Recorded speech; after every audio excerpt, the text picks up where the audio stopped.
Hello hello hello good evening है सम्पूर्ण भाइ बहिनीहरू। ल अन्त यो आज फेरि एउटा क्वेसन्स लिएर आएको छु म तपाईँहरूमा। यो मोडल क्वेसनको new model questions issued by CDC भनेर यो 3 नम्बरमा एउटा क्वेसन छ यो बुकको।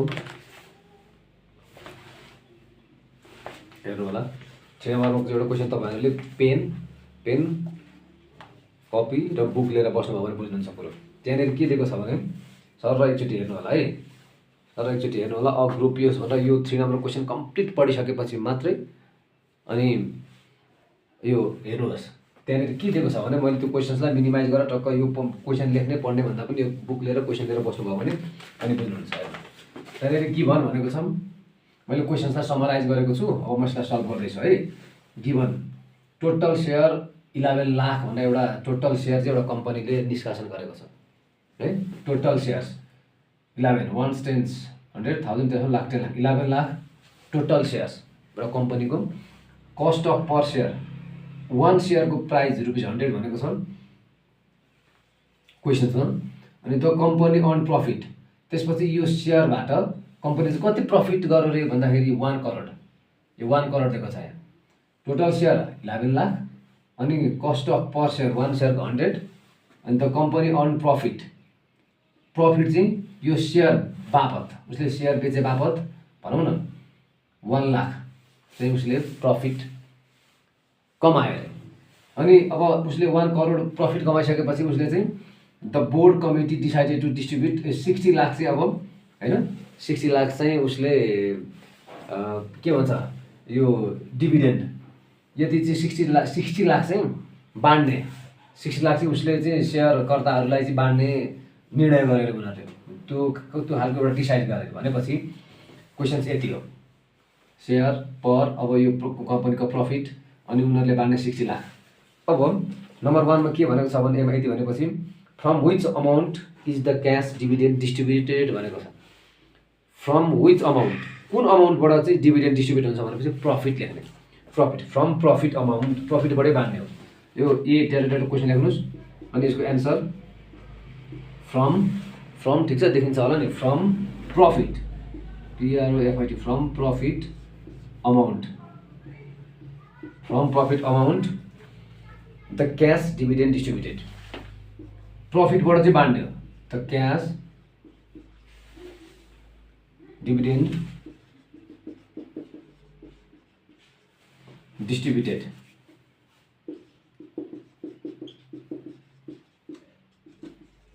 From profit you can write only profit also. Profit मात्र लेखे पनि हुन्छ। From profit amount the cash dividend distributed. अब बी नम्बर बीमा के भनेको छ भन्दाखेरि what percent of cash dividend was distributed. What percent अब कति चाहिँ बाँड्यो त वाट पर्सेन्ट भनेपछि बाँडेको यति कतिमा टोटलमा 1 करोडमा 60 लाख चाहिँ बाँडेको कति भन्दा 1 करोडमा। अब तपाईँले लेख्नु यहाँ गिभनमा लेखेकै छ अनि मैले एउटा फर्मुला पनि बनाइदिएको छु प्रफिट अफ क्यास डिभिडेन्ड भनेर। यो सोल्युसन क्वेसन्स पढ्नु होला। What percent of cash dividend was distributed the percent यसरी लेख्नु percent cash dividend distributed DIVIDEND dividend is equal to भन्ने। अब यो डिस्ट्रिब्युटेड डिभिडेन्ड यो माथि यो कति बाँडेको भन्दा यो मुनाफा यति बाँडेको होइन डिस्ट्रिब्युटेड यो माथि डिस्ट्रिब्युटेड डिभिडेन्ड लेख्नु। Distributed dividend by total profit the company earn profit total profit into 100%। अनि यो डिस्ट्रिब्युटेड डिभिडेन्ड छ 60 लाख सबैमा यही एप्लाई हुन्छ है। 60 लाख बाई 1 करोड 1 करोड प्रफिटमा 60 लाख बाँडेको भनेपछि 60 लाख माथि 1 करोड मुनिबाट 1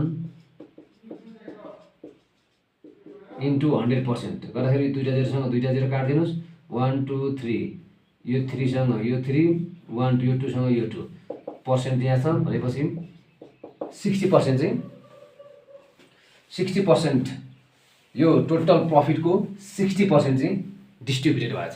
हेर्नु त सिम्पल छ यो त कुरो। कहाँनि केबाट बाँडिन्छ प्रफिटबाट बाँडिन्छ। कति भन्दाखेरि अब 1 करोडमा 60 लाख चाहिँ डिस्ट्रिब्युटेड भयो भनेपछि 60 लाख बाई 1 करोड इन्टु 100%।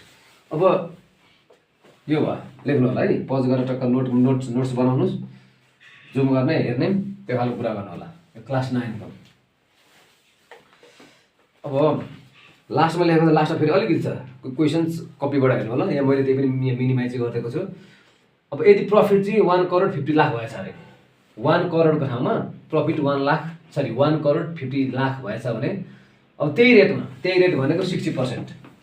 अब यहाँ एट द सेम रेट भनेपछि एट द सेम रेट 60%। अब चाहिँ यहाँ लेख्दाखेरि मिल्छ है। From II what is the dividend of 15,000 किता। एकजना मान्छेले चाहिँ 15,000 किता किनेको रहेछ सेयर, अनि कम्पनीको चाहिँ 1 करोड 50 लाख प्रफिट भएछ भनेपछि 15 लाख किता हुने मान्छेले कति पैसा कमाउँछ भनेको यो 1 करोड ठाउँमा यति भयो। अब भनेपछि तपाईँले के गर्ने भन्दा पहिलो कुरो ल प्रफिट यति छ, एट द सेम रेट 60% छ। अब हामीले सबैभन्दा फर्स्टमा गर्नुपर्ने कुरा भनेको यहाँनिर डिभिडेन्ड टोटल प्रफिट 60,000 यो भयो। ल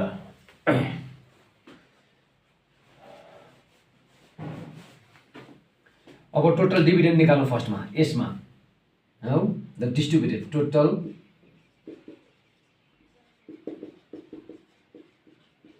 डिभिडेन्ड निकाल्ने। डिभिडेन्ड भनेको चाहिँ यति प्रफिट भएको, प्रफिटमा 60% चाहिँ डिस्ट्रिब्युट गरेको भनेपछि यसमा यसको 60%, यो 60% चाहिँ यहाँबाट आयो भनेपछि गर्नुहोस् 1 करोड 50 लाख इन्टु दिस 60/100। फर्स्टमा यो डिस्ट्रिब्युटेड टोटल डिभिडेन्ड निकाल्ने 60/100, 60% भने यसको 60% निकाल्ने, योसँग यो गर्दाखेरि 15 6 जा 90 भयो, 90 बाँकी 0 1 2 3 4 5 1 2 3 4 5 यति चाहिँ बाँडिएको रहेछ सेम रेटमा। कम्पनीले यति कमाएछ र इफ द प्रफिट कन्डिसन अर्को छ, कम्पनीले यति कमायो त्यसको 60% बाँड्दा यति भयो 1 10 100 1000 10,000 लाख 10 लाख 90 लाख भएको रहेछ है। अब 15,000 यो 15,000 चाहिँ 15,000 किता 15,000 किता हुनेको चाहिँ कति हुन्छ त डिभिडेन्ड त्यो निकाल्ने हामीले भनेपछि गर्ने छ। अब डिभिडेन्ड इजिकल टु यो पहिले यो क्लासमा पढिसकेको भएर मैले यसलाई रिभिजन मात्र गर्दैछु तपाईँहरूलाई। डिभिडेन्ड भनेको अब सेयर ओन त्यो मान्छेको एसएचआर सेयर ओन बाई, यहाँ मैले फर्मुला पनि लेखिदिएको छु, सेयर दिएको बेला share own by total share into total dividend, total dividend DIVIDEND attain पर्न छ है। टोटल डिभिडेन्ड भनेको अब त्यो हिसाब गर्नु, सेयर ओन भनेको 15,000 लेख्ने भनेको 15,000 बाई टोटल सेयर भनेको हाम्रो यहाँ छ सुरुमा 11 लाख इन्टु अब हाम्रो यहाँ छ 90 लाई 90 दुईटा 0 अनि तीनटा 0 ल 15,000 कति कमाउँदो रहेछ भन्दाखेरि आरएस त्यसको भागमा कति पर्दो रहेछ भन्दा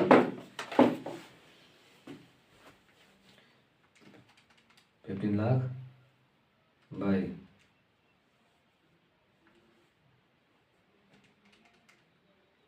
11 तीनटा 5वटा